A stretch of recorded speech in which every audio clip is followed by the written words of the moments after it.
Okay, so we're going to be working on the left column on page Tov Kuf Lamed Vav. And let me get my. So the basic idea here is you have every 1,000 years it's divided into 12 in some way. So he said the basic words. If I look up at the top, just in the black print, it says the Adi Maram said to call Elif Ashvi Tracer Shati. Every 1,000 years has 12 hours to it. Shushir Elif Shalom. Yud Bei Shaus Yom. So this is what we're talking about. It seems like it's 1,000 years. What's the 12 got to do with it? And so now we're on number Mem Aleph here. Let's see if I could get down a little bit lower even. Okay, so it says in the second paragraph I had a lot of trouble. It took at least 3 readings there, and I'm not sure I'm holding there either. Let's see how this works. So he said, "Venate kam rosh pranke mitoch divrei ade b'maram sham." You see where I'm at on Mem Aleph? Okay, he says, "Reba dechidus inyan so shehikshav is elishana." Inyan kula is charav b'tracer shati. That this is our inyan. He says, "Ki hine yesh lahavin adavar echad shekasha be'inyan as a zayin l'lofim." That's hard. That's a problem in regards to the zayin l'lofim shana shalom. Ki yichoyu nechad b'shahoyu dan lahachrev esa odom sheyacharav v'kol b'rega echad. So it should be. What do you need? 1,000 years for this? You could be do it in a minute, in an instant. And immediately you can turn around and rebuild it. So that is according to the will of the matzah. So what you need 1,000 years for. Thomas, if you say like just so this is the key idea here, is that you necessarily to remove the form of the anhaga of time.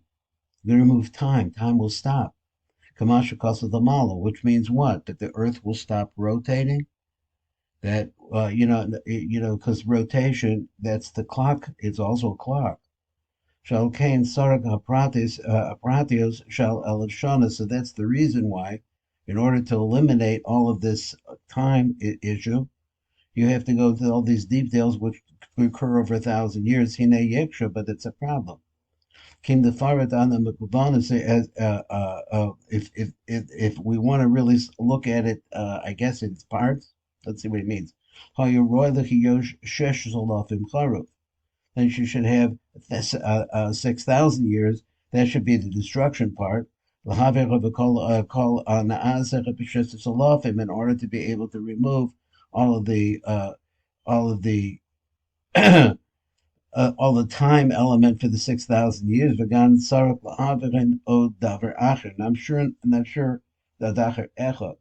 not sure that I understood his question. So he says, so we want to get specific about what happened when. Is that what faret means? Then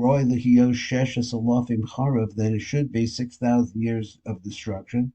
In order to be able to remove everything that happened during those 6,000 years. Then there's something else. Od davar echad. So it looks like, according to what the Rashbi says, rock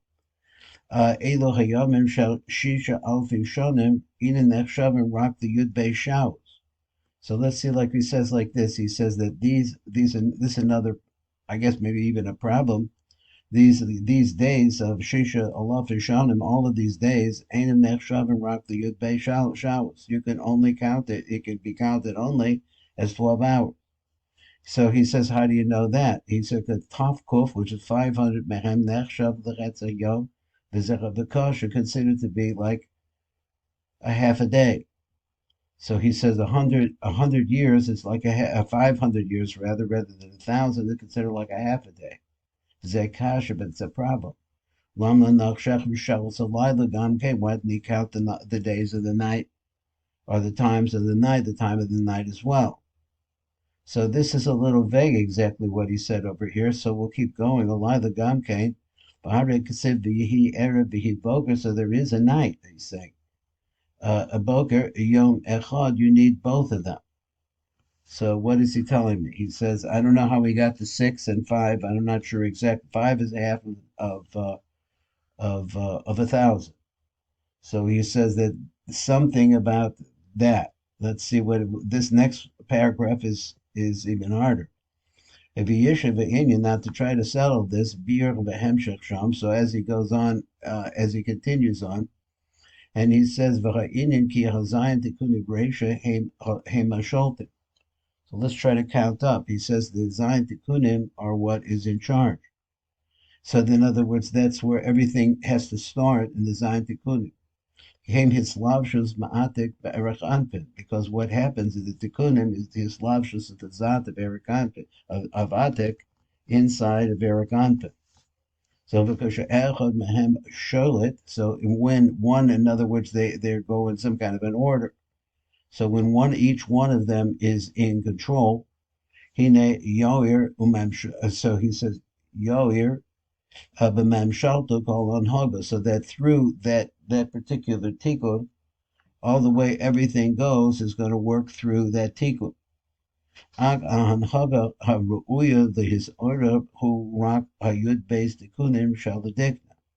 But that's not really what you're trying to get at, he says. The real anhaga that you're wanting to get to, he calls it that is fit to, that is the object of what you want to arouse, is only the yud beit tikkunim shaladikna. So here's the number 12. Levad, only that. In other words, it's at each one of the, this is the way I understand it, each one of the seven of the Gugolta, it manifests, and individually, each one of them is shalit. I'm trying to look at exactly what he says. But what you really want to get at is what's outside of them, which is the tikkunim of the beard. Because the tikkunim of the beard is really where the 12 is. So he said, "L'kach hem sheva yomim shal yud beis shalos." So now we understand the sheva yomim. That's another way of saying the 7 tikkunim dikna, the 7 tikkunim of the Rosh. But each one of them has yud beis shalos, because each one of them is mashpia, I guess, into the beard, the kol echad. So each one of them is its own shlita time. So he says, so what are we getting at here? So you keep when the sixth one is in charge, shisha pamim. Now I'm not sure how we got this. He said because the shlitas shisha. So now you're at the sixth tikkun of the road. Shisha pamim, it's 6 times. So he means what he wants to say.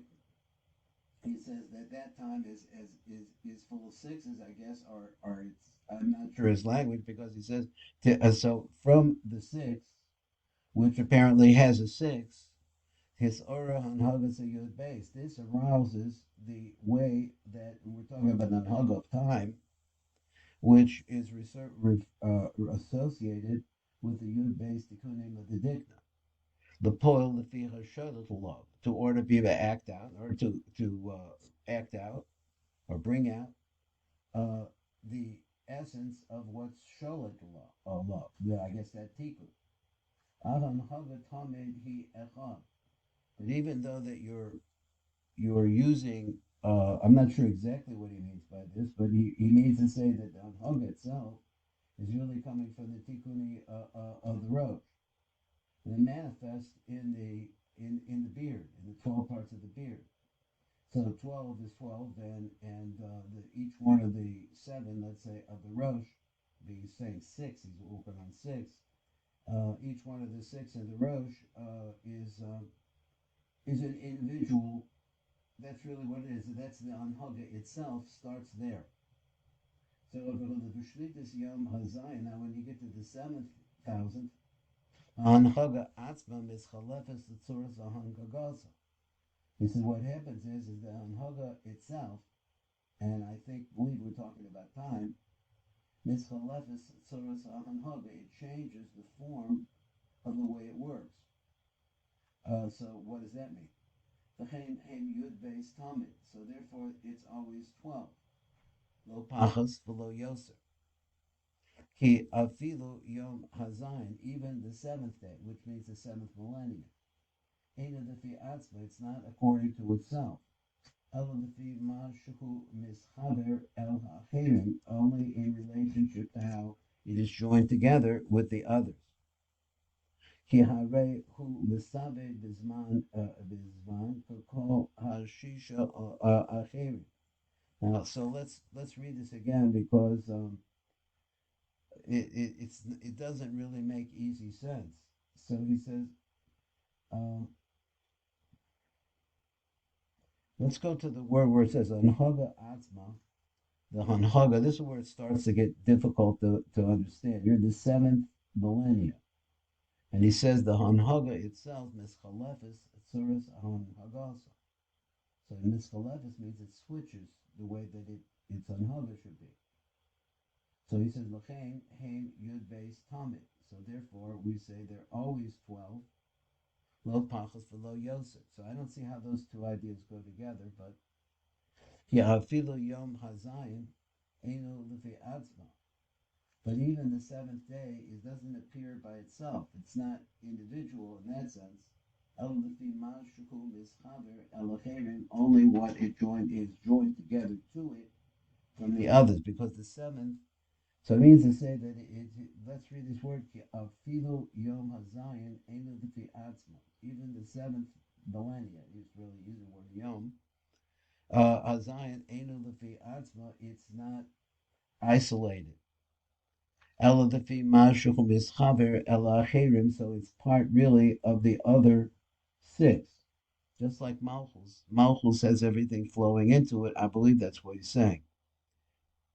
Ki harehu misave bizman, because it's really, look at these words. He said because it really goes around in time. Just like the other six.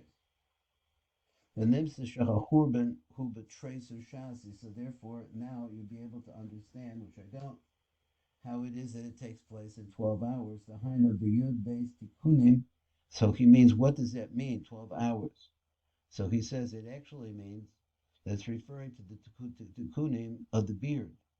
The hein of the yud based tikkunim kamo kol shar hayamim, like all the rest of them, even the 7,000th year is going to be working with 12 just like the others are.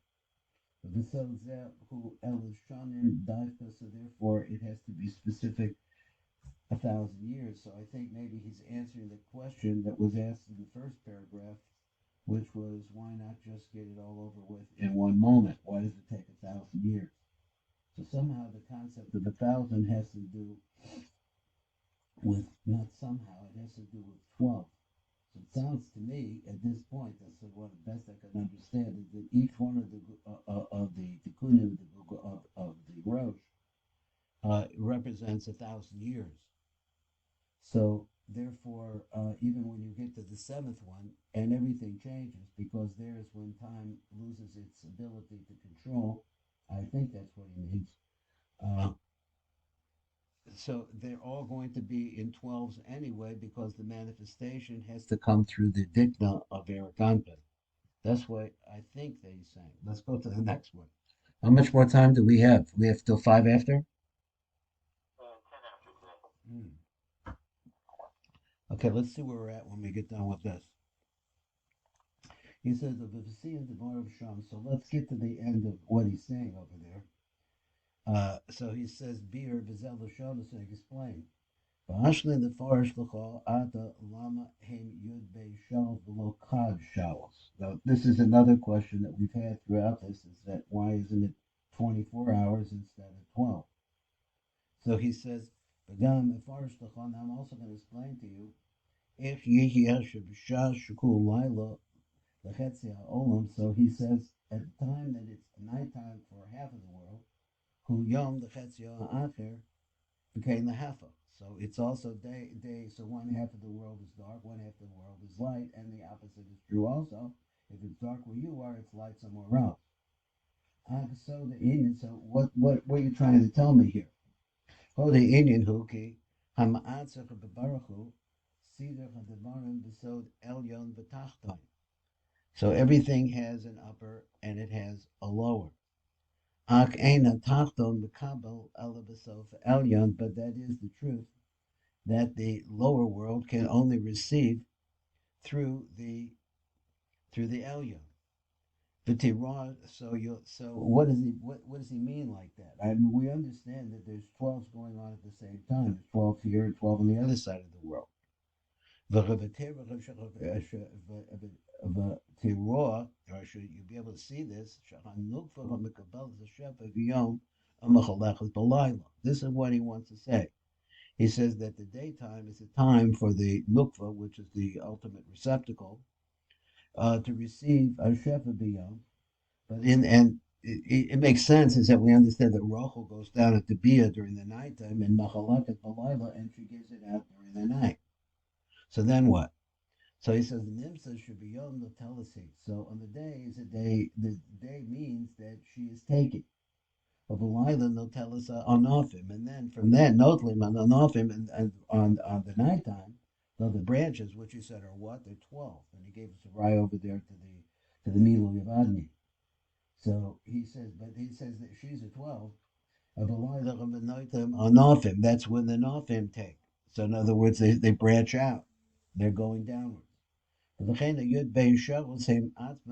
So therefore it comes out that the 12 hours, they themselves, Osam Shal Yom Shal Laila, so the 12 hours are really referred to the day and the night at the same time.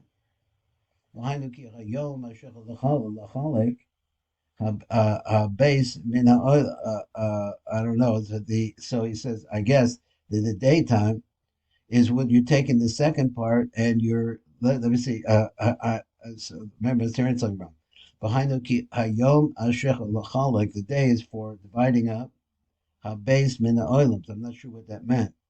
He said bizman shuhu laila lachalek el lachalek elyon. So maybe I'm pronouncing Rosh Hashanah. Hainuki biyom asher chelek habeis with the second part mina olam from the world. He said bizman shuhu laila lachalek elyon. Elu ela his pashtus a yom shuchoyu bechoza bechelek elyon. So I had trouble translating that chelek, which part what he meant, but here's where the punchline is. He says that what happens in the daytime, he says, ki hayom the day in relation to the second portion, basement olam, bisman shuhu laila, the chalaka elyon is really for the purpose of distribution. So then 12 is 12 and 12. 12 is the same 12. Eno elach is pashas hayom shuhi b'chelaka elyon. It's actually what happens at nighttime is really just a spreading out of everything that was received during the day. So therefore, this his pashtus has to keep coming down from the elyon into the tachton, and the tachton then brings it out through this 12. That's where I understand it. Canal, and everything works according to the 12 tikkunim of the dikna. But they wind up going into the upper, which is mispashet into the lower, or let's say the upper, yeah, which is a receiver, and then at the same time, it's the same 12 gives out at that time. So it doesn't mean that the 12 is an entity by itself, and that is the 12 of the daytime, and the 12 of the nighttime is an entity by itself. It means they're all really one entity. It's an entity that, say, like breathes in and breathes out, so to speak. It's like it takes it in, and that's during the daytime, and the nighttime, it gives it out. It's only one thing. Elishaim, Asman, Mispashtin, Be'elyon, the V'tachton, they spread into both. His pashta min elyon the tachton. That's if they go that way. Hu halayla be'elyon, which is the lila at the nighttime, and the hefa for havein hativ, and then it's also the opposite that they give to each other. It sounds like he's trying to say that it's a circle. Okay, that's all I have. That wasn't really particularly easy to understand exactly what he's saying. He's trying to get at the idea of how the thousands work through, just trying to work through the best I can understand of it. The thousands work through the tikkunim of the dikna. That's where it starts. And then finally you get to the last one, It changes everything around, and it's really in regards to numhog of time. So he said, well, why isn't it 12? Why should it be 24? It should be 24. So we had different kinds of things like that. Or how did it get to be six and six? I don't know exactly all the different ideas that he came in with. Okay, so you want to see in the last 4 minutes if we can get